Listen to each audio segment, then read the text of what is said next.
بسم الله الرحمن الرحيم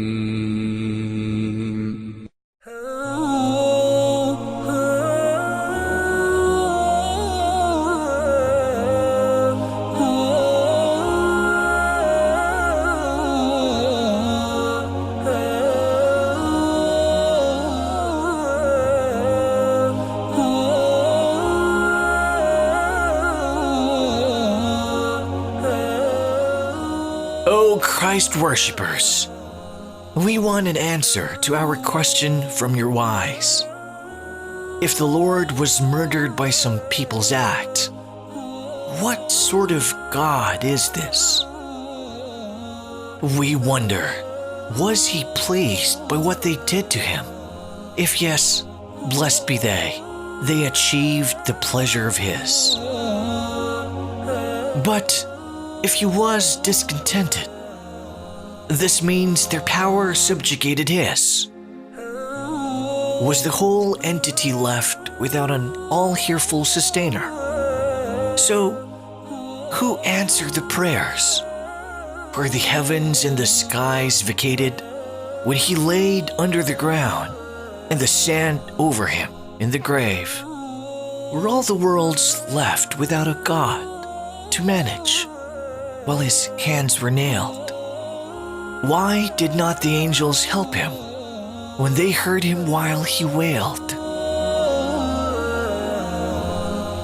How could the rod stand to bear the true Lord when he was fastened?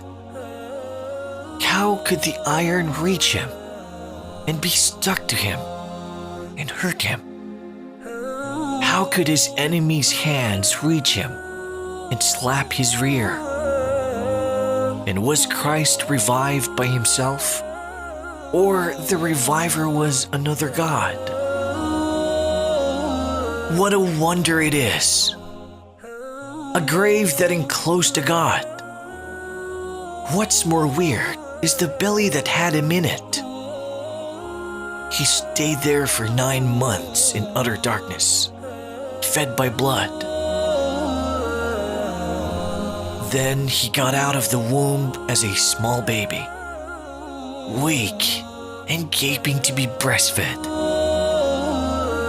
He ate and drank, and did what that naturally resulted in.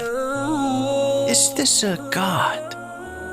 High exalted be Allah above the lies of Christians. All of them will be held accountable for their libels.